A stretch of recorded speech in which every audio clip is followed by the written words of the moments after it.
Olá, querido povo de Deus, povo missionário, comunidades, pessoal dos círculos bíblicos, a nossa Diocese de Balsas, todas as paróquias presentes aqui.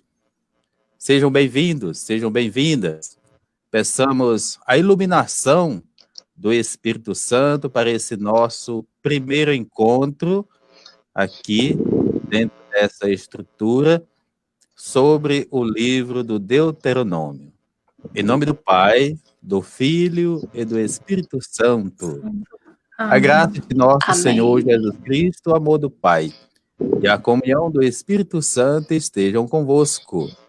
Bendito seja Deus que nos reuniu no amor de Cristo.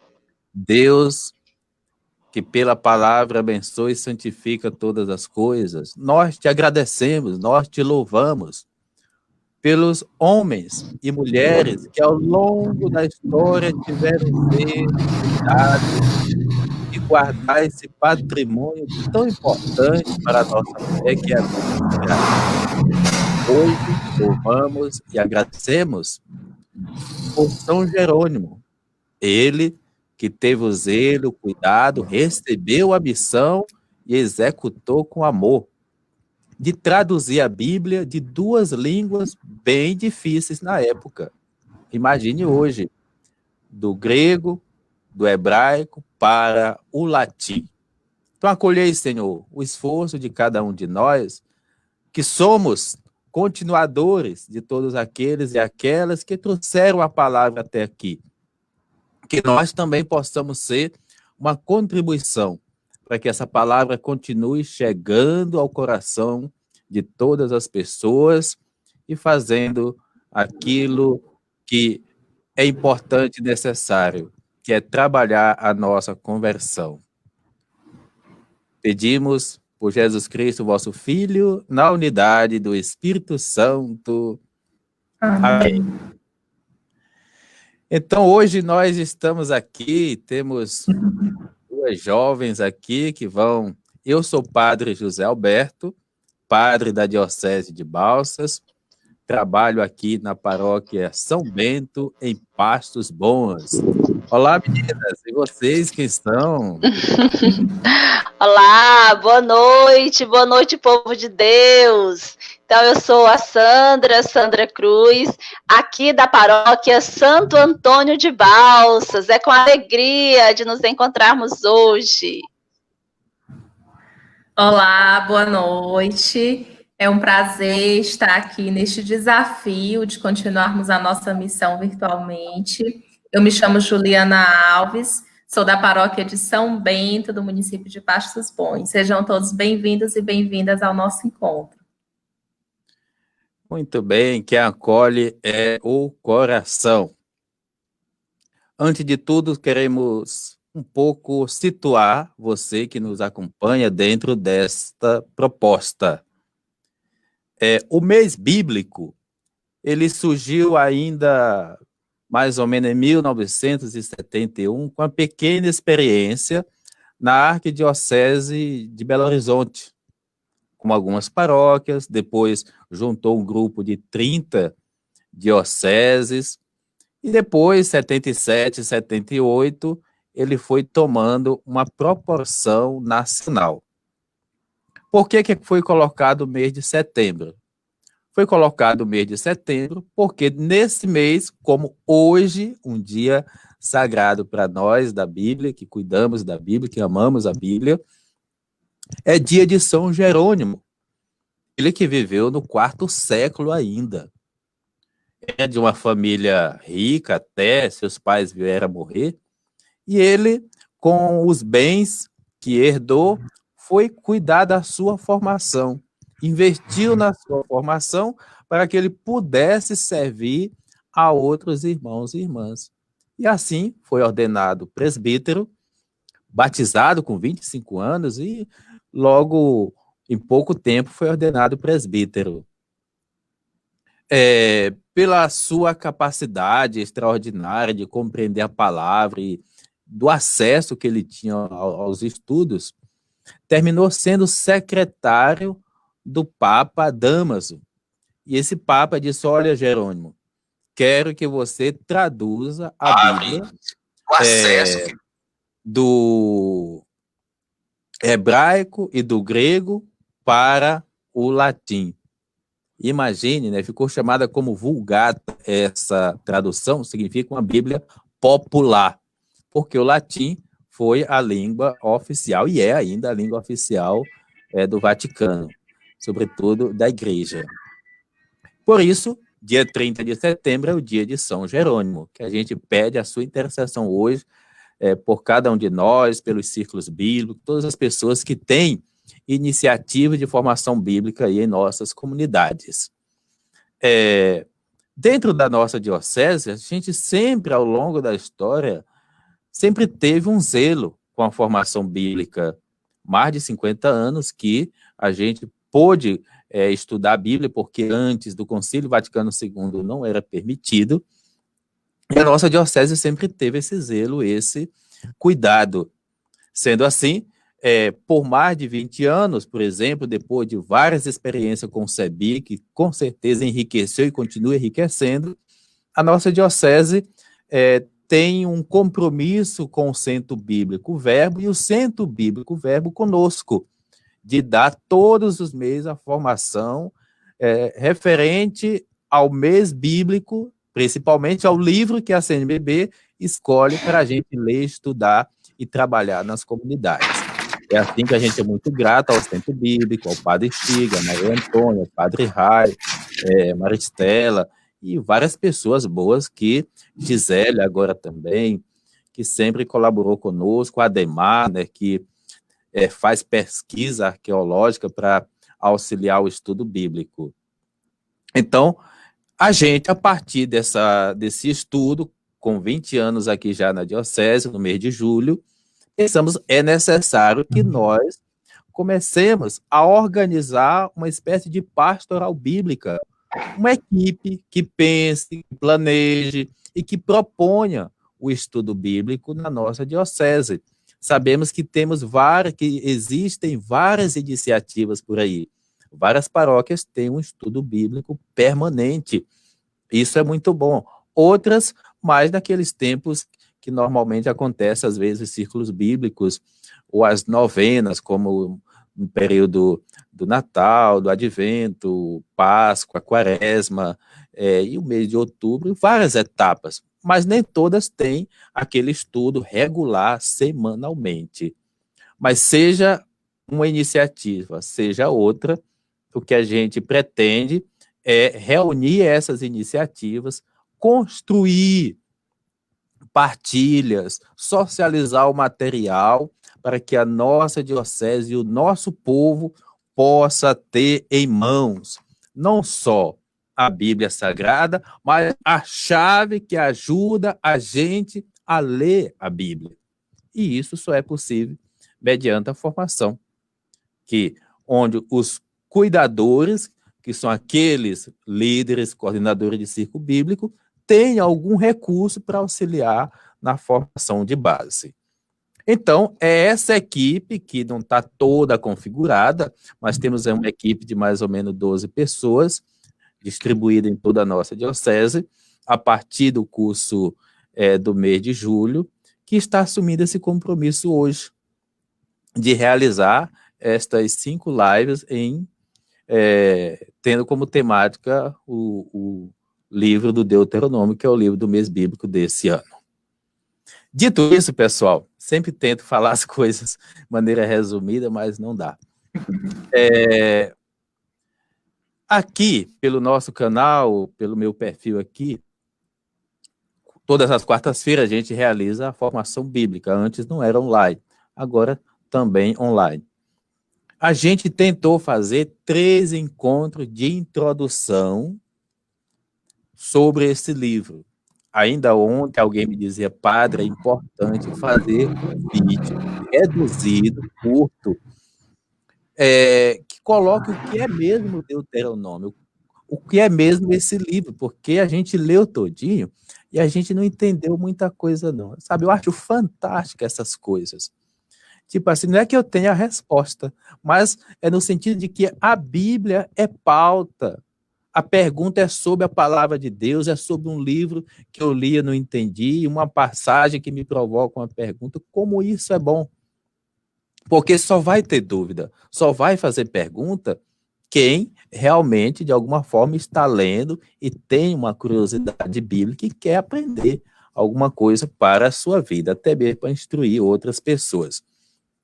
Um mapa que nós precisamos ter na cabeça chama-se linha histórica do tempo.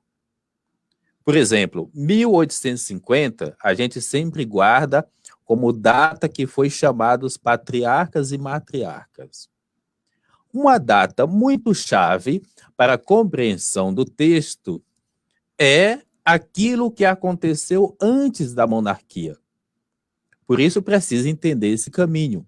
1250 a.C., Deus viu, ouviu e desceu para libertar o povo que estava escravo no Egito.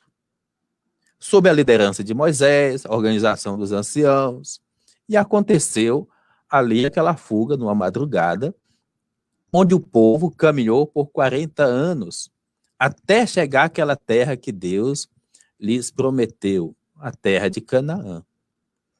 Quando o povo chegou na terra, se foram 40 anos, significa que o povo chegou mais ou menos 1210. E ali, como é que vão se organizar? Como é que o povo vai se organizar? Vai se organizar famílias, tribos, é o chamado sistema tribal, na verdade. A inspiração são os 12 filhos de Jacó, por isso a imagem das 12 tribos. Ali não vai ter rei, ali não vai ter sacerdote, não vai ter imposto, não vai ter escravidão, mas vai ter um sonho de Deus acontecendo no coração daquele povo, que até então não tem uma configuração tão consolidada, mas que a caminhada os fez unir, porque não é que todo mundo era só de um grupo, vários grupos com a mesma causa foi assumindo ali também e fazendo o êxodo acontecer, a libertação acontecer. Então, o sistema tribal realmente foi um sonho de Deus acontecendo na vida do povo, de partilha, de solidariedade. O pobre, o órfão, a viúva, era proibido que alguém passasse fome. O estrangeiro era acolhido, porque eles também foram estrangeiros em outras terras. Então, um sonho muito bonito que acontece. Mas depois, minha mãe diz que a boa vida incomoda. Então, de alguma forma, o povo sentiu a necessidade de um rei e começou a desgraça. Porque ter um rei significa o quê? Ter imposto, ter exército que tem que sustentar, agora tem exploração e depois ainda subestimar Deus. Então, tudo aquilo que era realmente um projeto de vida alternativa, agora corre o risco de ir de água abaixo, principalmente pelo grupo que estava na cidade. É nesse momento que vai surgir a profecia. Miqueias, Amós, Oséias, são profetas do meio popular, das aldeias, que vão ali sustentar a mística da experiência do Êxodo. Então, vem a monarquia, depois a própria monarquia se divide, fica Reino do Norte, com a capital na Samaria, Reino do Sul, com a capital em Jerusalém. Se está dividido, significa que vai enfraquecer. Então, o que acontece? Primeiro, o Reino do Norte, 722, já um bom caminho andado, do ano 1000, que quando foi a monarquia, até chegar a 722, muitas coisas aconteceram. Mas, mais marcante isso, 722, Samaria foi invadida, foi dominada, digamos que o Reino do Norte foi destruído. E agora, o que vai acontecer? Então, quem pode, quem teve condições, vai fazer uma fuga para o Reino do Sul, mas vai levar consigo as suas experiências. Quando você pega, hoje nós não queremos fazer o encontro com slides, com vídeos, a gente quer fazer o encontro como ele seria feito na comunidade. Na verdade, é um círculo bíblico aqui, né? Então, a gente está fazendo essa introdução para ninguém ficar perdido. Então, se você tem aí o material, porque todas as vezes que nós vamos estudar um livro bíblico, nós dizemos, precisa saber quando é que o livro foi escrito, quem escreveu esse livro, onde é que esse livro foi escrito e o que estava acontecendo para que esse livro de fato fosse escrito. O livro do Deuteronômio, a gente precisa de um espaço maior para chegar às respostas dessas perguntas. Por isso, é óbvio que um livro que levou mais ou menos 400 anos para ser escrito, significa que foram muitas e muitas gerações, homens e mulheres. E ao mesmo tempo que do primeiro texto até o último, sofreu muitas alterações, acréscimos, e por isso a temática do livro do Deuteronômio, escolhida pela CNBB e o Centro Bíblico Verbo, é justamente a lei a favor da vida. Como pergunta, a lei a favor da vida? Porque existe a lei original, que é a experiência do Êxodo, que é a experiência de Moisés no Horebe com o Deus da vida. Então, toda essa riqueza que o povo vai levando no coração. Mas depois, como a gente tem aqui, vai chegar o primeiro momento em que vai sofrer a alteração, 717, 701, com o rei Ezequias. Os escribas vão reescrever o texto, a história do Êxodo, por isso que é Deuteronômio, significa segunda lei, mas na verdade é cópia da lei, porque a primeira lei já foi escrita, então vão fazer uma cópia da lei, colocando algumas coisas e tirando outras, sofrendo aí algumas alterações. Depois nós temos o segundo momento com Josias, de 720 a 709, e aqui, tanto Ezequias como o rei Josias vai fazer, na verdade todos, uma política chamada política de centralização. O que é a política de centralização?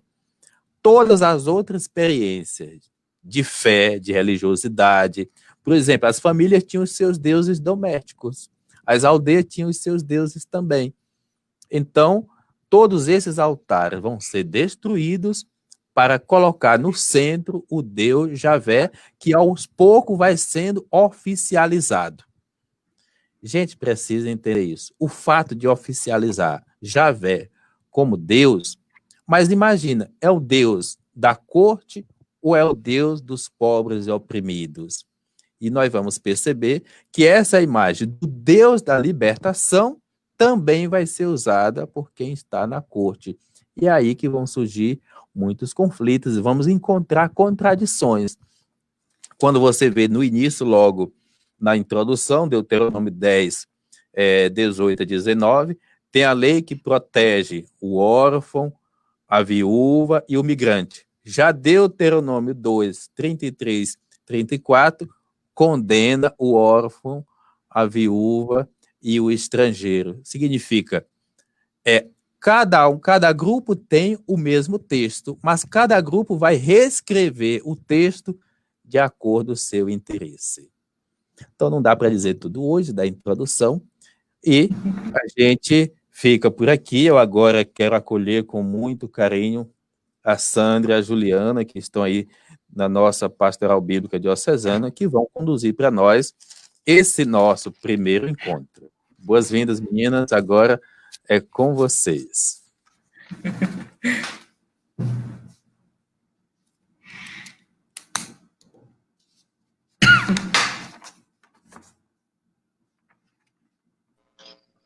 Muito bem, e assim a gente convida a todos vocês que estão nos acompanhando, quem tiver aí o jornalzinho Bíblia Gente, que possa pegar. Padre, você ainda está com o seu aí por perto, possa mostrar. Nós temos também o livro.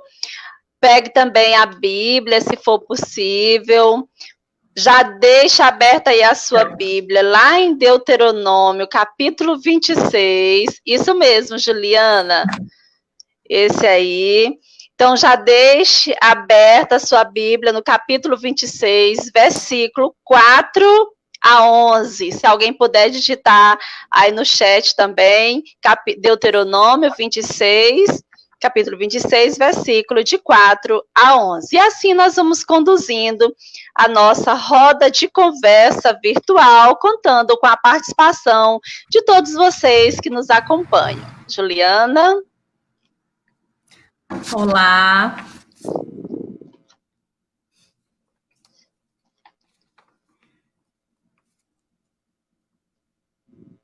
Boa noite a todos.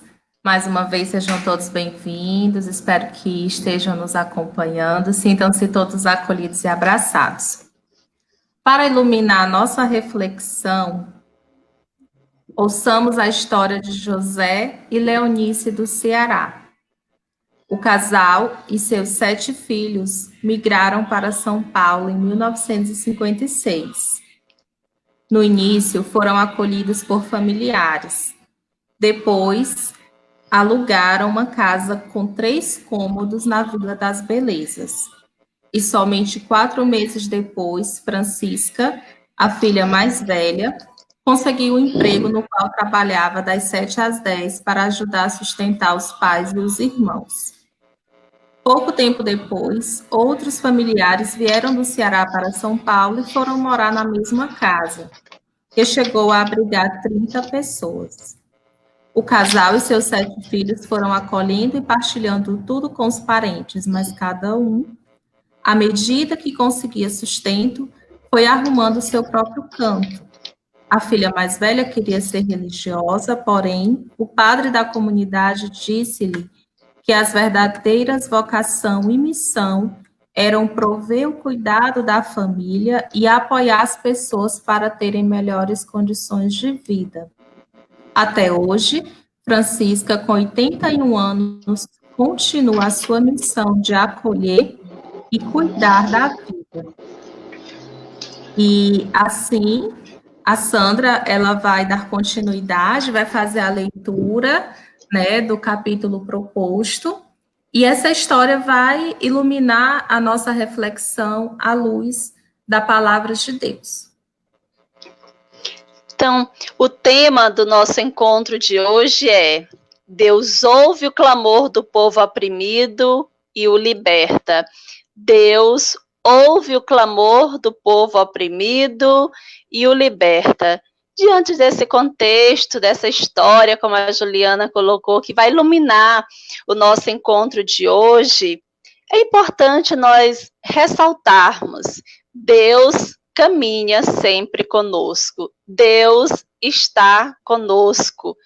E Deus se faz presente na nossa vida, diante de tantas pessoas que nos ajudam. Deus se faz solidário na nossa vida, mediante tantas pessoas que nos estende a mão, tantas pessoas que também caminham conosco. Por diversas situações do nosso cotidiano, às vezes nos deparamos com situações e, de repente, a mão de Deus, através de alguém, ela nos socorre. Então, Deus caminha conosco, Deus ouve o clamor do seu povo, Deus escuta o clamor do seu povo, Deus liberta o seu povo. Nesse contexto também de caminhada, a gente ressalta tantas pessoas que deixaram suas casas, essa história que se prolonga há décadas, as pessoas que deixam suas casas, deixam sua cidade, deixam sua cultura em busca de melhores condições de vida.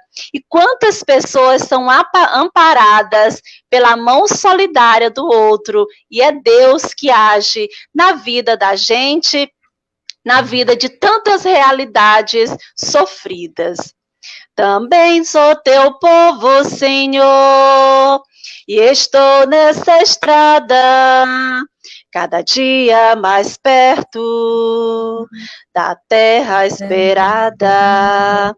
Também sou teu povo, Senhor, e estou nessa estrada, cada dia mais perto da terra esperada.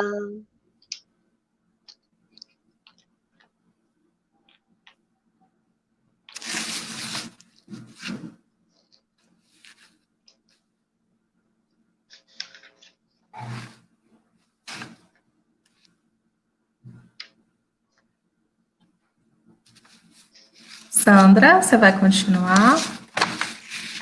Você, Juliana. Certo. Então, vamos lá. A experiência do êxodo significa saída, com o Deus libertador, está no coração da fé bíblica. Desde 1200 a.C., havia grupos de camponeses, pastores, imigrantes, forasteiros, escravos, marginalizados, explorados e submetidos ao domínio dos reis cananeus, das cidades-estado e do faraó do Egito. Esses grupos lutaram pela vida, saíram das planícies para a região montanhosa no centro de Canaã e formaram uma nova sociedade marcada por partilha e solidariedade.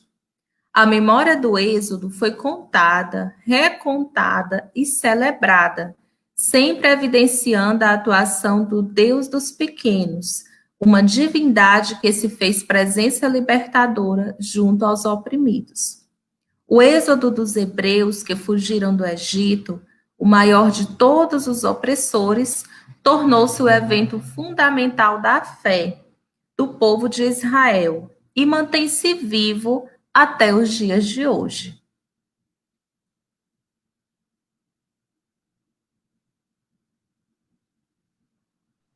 Irá chegar um novo dia, um novo céu, a nova terra, um novo mar. E neste dia, os oprimidos, a uma só voz, a liberdade irão cantar. Leitura do livro de Deuteronômio, capítulo 26, vamos acompanhando, capítulo 26, versículos de 4 a 11. O sacerdote receberá o cesto de sua mão e o colocará diante do altar de Javé, o seu Deus. Então, tomando a palavra, você dirá na presença de Javé, o seu Deus: meu pai foi um arameu, prestes a desaparecer. Ele desceu até o Egito, onde passou a habitar com poucas pessoas. E aí veio a ser uma nação grande, forte e numerosa. Os egípcios, porém, nos maltrataram e humilharam, impondo dura servidão sobre nós. Clamamos então a Javé, o Deus de nossos pais, e Javé ouviu nossa voz. Viu nossa aflição, nosso sofrimento e nossa opressão. E Javé nos tirou do Egito com mão forte e braço estendido, em meio ao grande terror, com sinais e prodígios, e nos trouxe a este lugar, dando-nos esta terra, terra que emana leite e mel. Por isso aqui estou, Javé, com as primícias do fruto do solo que tu me deste. E você as colocará diante de Javé, o seu Deus, e se prostrará diante de Javé, o seu Deus. Por todas as coisas boas que Javé, o seu Deus, tiver dado a você e à sua casa, você se alegrará, você, o levita, o migrante que está com você. Palavra do Senhor. Graças a Deus. Graças a Deus. Então, esse foi o texto bíblico que nós fizemos a leitura agora, que está iluminando o nosso encontro de hoje. A Juliana colocou, o padre também.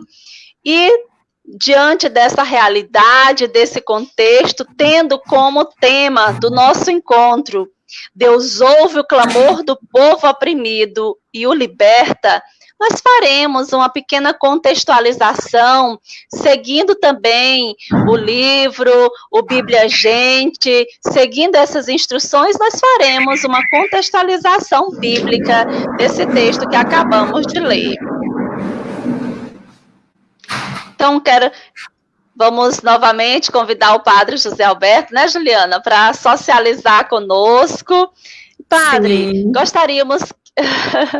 gostaríamos que você nos ajudasse nessa reflexão, esse texto de Deuteronômio, e com algumas perguntas, só duas para nos ajudar. Primeiro, analisando aqui a realidade do contexto bíblico. Qual é a realidade que transparece nesse texto que nós acabamos de ler? Olha, é um texto muito bonito, gente. Vale a pena a gente ler novamente, depois vai, né? Devagar, como a gente já leu várias vezes. Primeiro, assim, um texto cheio de coração. Uma imagem, a pergunta é, qual é a realidade que transparece o texto? Primeiro,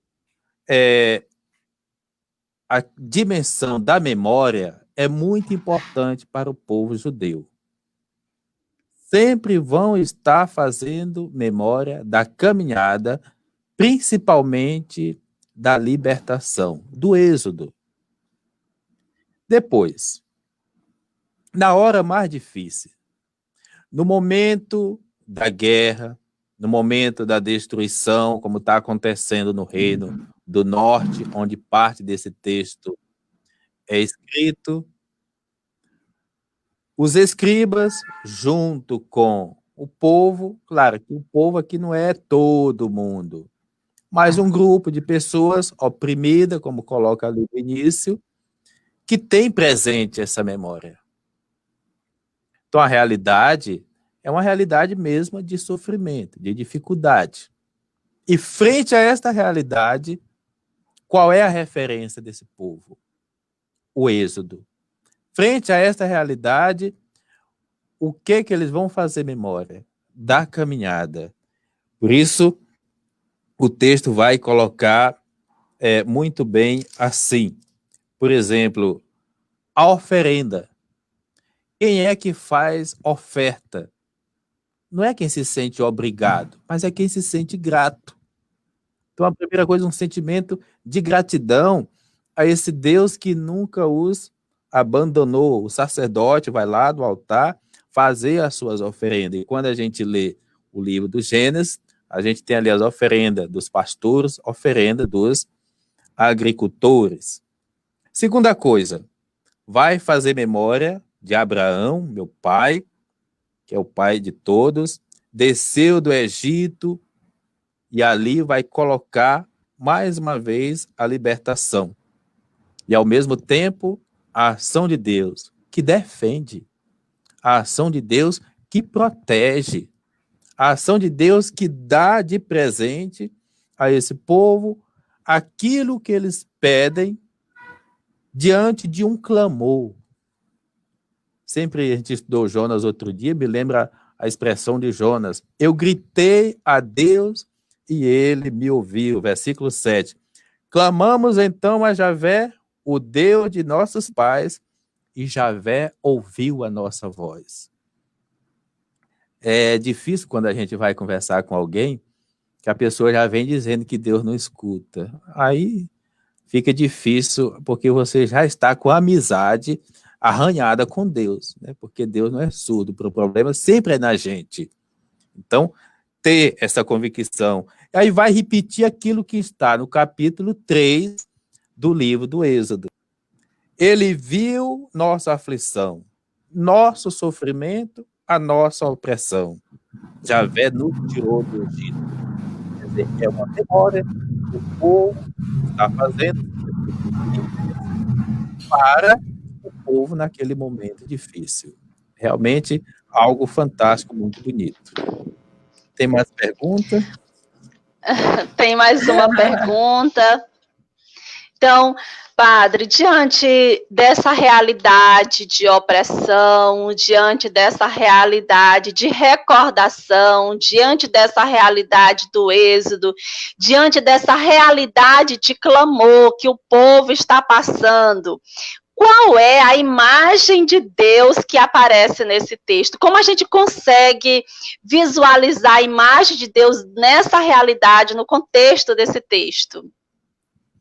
Então, algumas imagens eu diria que são aquelas que talvez a gente pode identificar no texto mesmo.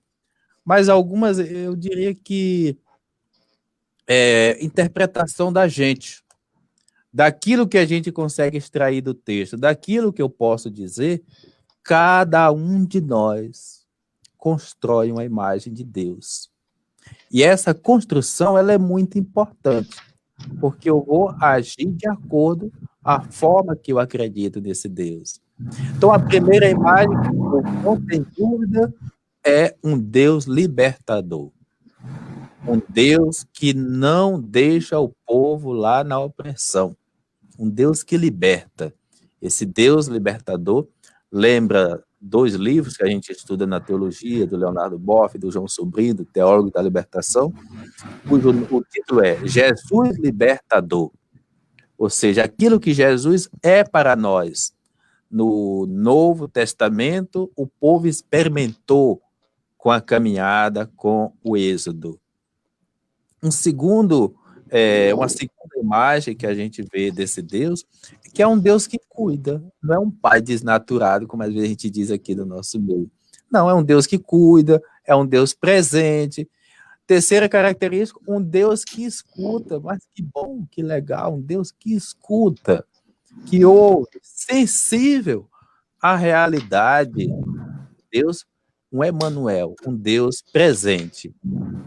Eu daria estas imagens, mas cada um, certamente, é possível construir uma imagem desse Deus. Se perguntasse qual é a imagem de Deus para você, é possível que alguns, talvez em algum momento, talvez até achou melhor construir a imagem de um Deus castigador, de um Deus, às vezes as pessoas têm a palavra pecado na ponta da língua, e tudo é pecado, tudo bem, pecado é morte, mas como é que a gente vai vencer o pecado? São Paulo já dizia, né?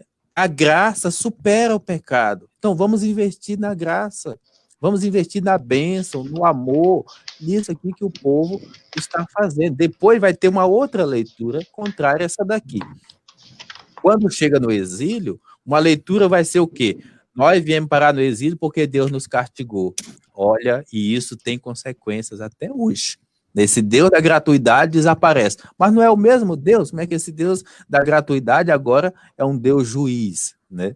Deus não deixa de ser justo, de ser honesto por causa disso. Mas, acima de tudo, ele é esse Pai misericordioso que carrega os filhos no coração. Muito bem, padre.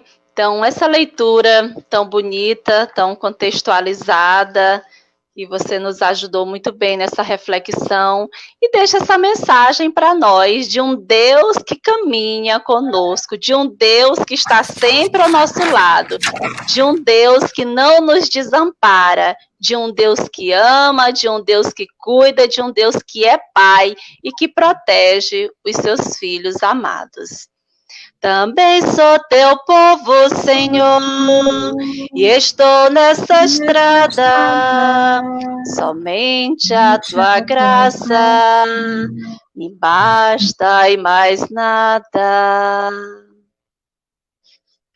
Juliana, pode dar continuidade, né, Juliana? Sim.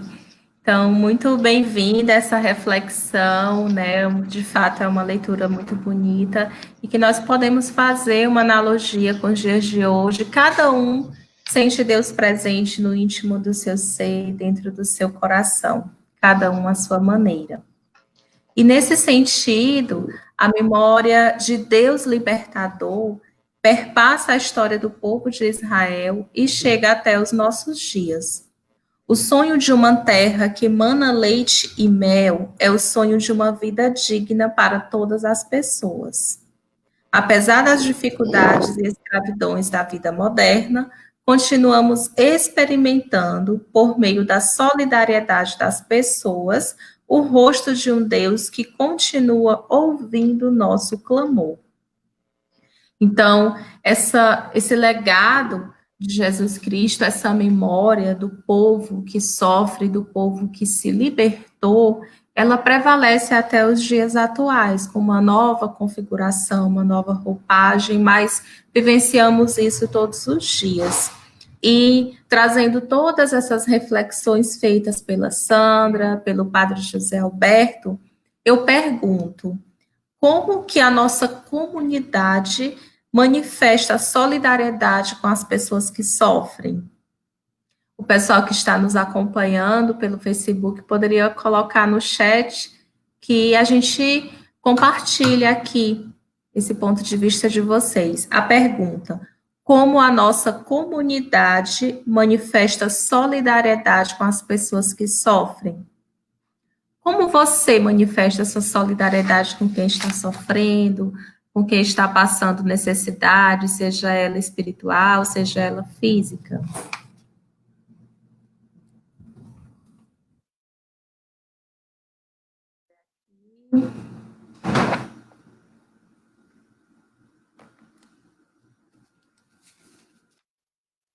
Você quer comentar, Sandra, enquanto o pessoal responde no chat?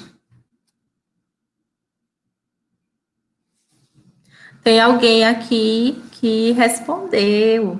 Nossa amiga Denise, da nossa comunidade da paróquia de São Bento. Ela falou o seguinte: no âmbito da fé, a nossa comunidade se manifesta principalmente por meio das pastorais que existem em nossa paróquia, com visitas e com orações.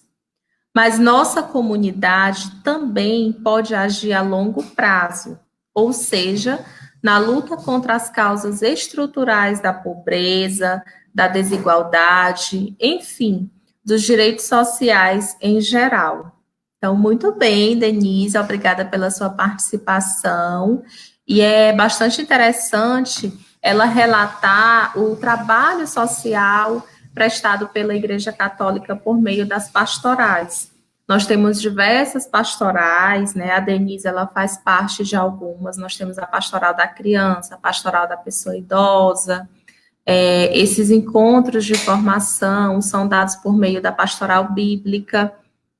Então, nós temos diversas pastorais, que é uma forma também de manifestarmos a nossa solidariedade com aqueles irmãos que estão precisando, que estão passando por alguma necessidade, ou que estão em sofrimento mesmo, que precisam ouvir a palavra de Deus, que precisam, de certa forma, serem evangelizados e vivenciar esse amor tão generoso e tão grande de Deus para conosco.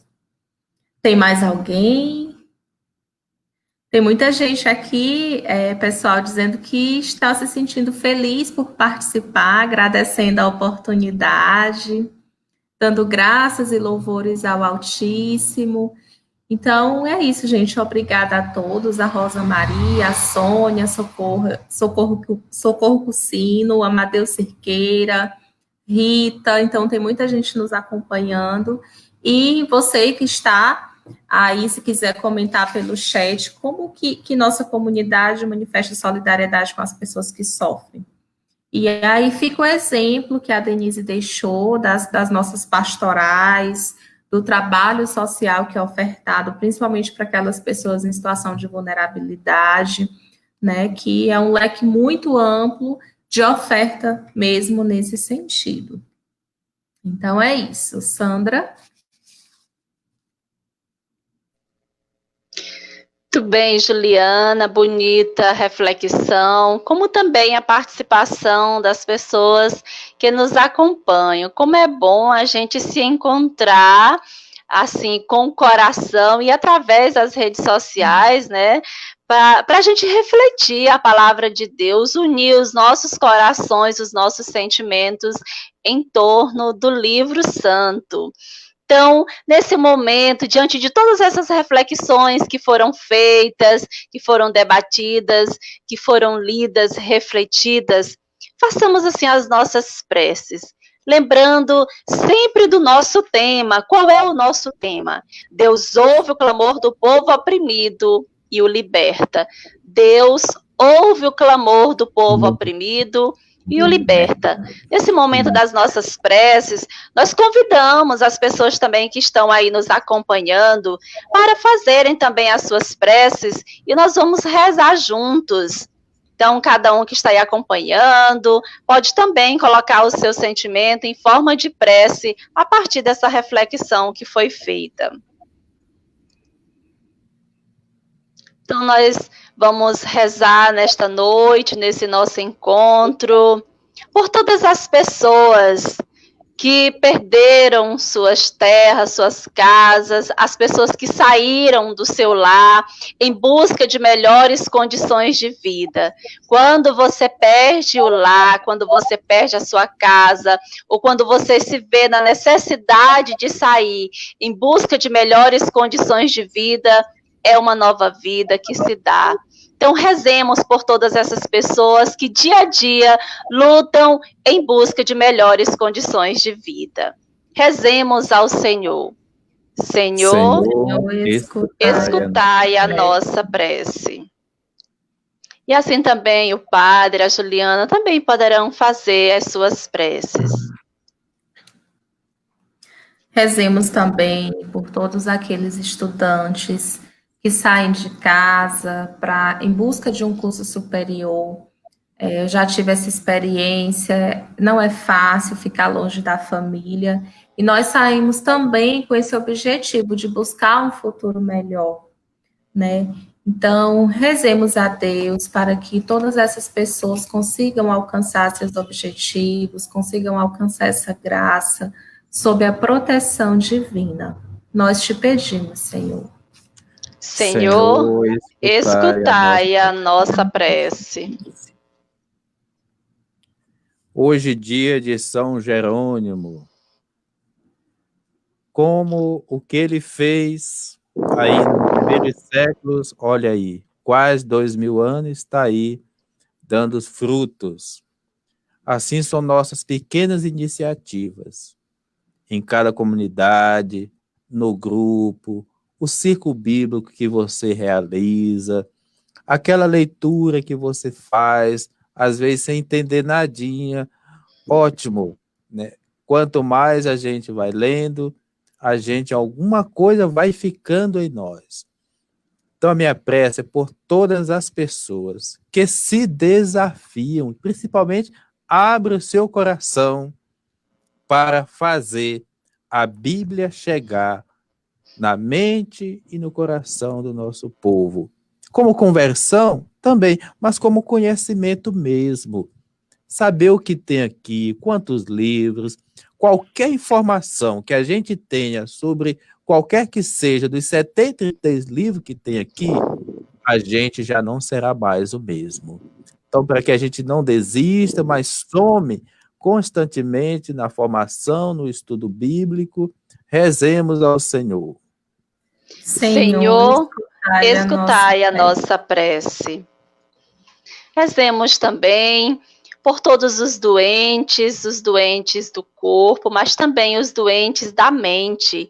Nós sabemos que nessa realidade pandêmica, quantas pessoas estão doentes ou perderam seus familiares devido ao vírus da Covid, mas também quantas pessoas estão doentes porque perderam a esperança, estão desiludidas, perderam o trabalho, mas também por diversas situações elas se encontram num estado de doença psicológica, poderíamos dizer assim. Então, rezemos por todas essas pessoas, para que o Senhor possa abençoá-las, para que o Senhor possa cuidar com o seu cuidado de Pai. Rezemos ao Senhor. Senhor, escutai a nossa prece. Então, por todas as preces que foram colocadas aqui nas mensagens, pedindo por paz, pedindo pela cura de tantas pessoas que estão doentes. Rezemos ao Senhor. Senhor, escutai a nossa prece. Então, neste momento, nós vamos assim nos unirmos em uma só voz, em um só coração, mesmo por aqui, por as redes sociais, mas graças a Deus que tem aqui esse veículo de comunicação para a gente ficar mais próximo. Então vamos nos unir em uma só voz, em um só coração, em um só sentimento, rezando juntos. Pai nosso que estais no céu, santificado seja o vosso nome, venha a nós o vosso reino, seja feita a vossa vontade, assim na terra como no céu. O pão nosso de cada dia nos dai hoje, perdoai as nossas ofensas, assim como nós perdoamos a quem nos tem ofendido, e não nos deixeis cair em tentação, mas livrai-nos do mal. Amém. E como todos os encontros, como todas as celebrações, nós temos aquele momento de diálogo que nos une também em relação aos recadinhos do coração que virão pela frente. Então, a Juliana tem um recado também, assim, um convite a nós, né, Juliana? Sim. Como gesto concreto, já que estamos unidos de forma virtual, vou deixar uma lição de casa. Então, como gesto concreto, você que nos assiste, veja quais são as pastorais sociais que existem na sua comunidade, na sua paróquia, e ofereça a sua ajuda. Todo mundo tem algo a contribuir, né? Que poderá ser no seu próprio tempo, de acordo com a sua disponibilidade, com as possibilidades diante da pandemia que estamos vivendo, mas também com alguma oferta. Então, toda ajuda é bem-vinda, já que a gente não pode fazer o gesto concreto que teríamos no nosso encontro presencial, fica essa sugestão de gesto concreto para que você que nos assiste faça junto à sua comunidade, junto ao seu bairro, para que você procure as pastorais sociais, que nós temos bastante pastorais, né? E você pode estar ajudando de alguma forma, estar contribuindo, prestando a sua solidariedade, doando o seu tempo, doando o seu amor para os nossos irmãos. Muito bem, Juliana. Então fica esse gesto concreto, algo que nós vamos poder fazer até o próximo encontro, que será na próxima quarta-feira. Então nós vamos já quase nos despedindo, agradecendo a todas as pessoas pela participação e vamos juntos continuar aí o nosso estudo do livro do Deuteronômio. Antes do padre, também queremos convidar a todos para vivenciarmos com muito amor, com muito compromisso, o mês missionário que já está bem aí. Amanhã inicia aí o mês de outubro, o mês missionário, com o tema A Vida é Missão e o lema Eis-me aqui, envia-me. Que nós possamos viver com muito amor, compromisso, convicção, toda a proposta que está aí ao nosso dispor. Padre?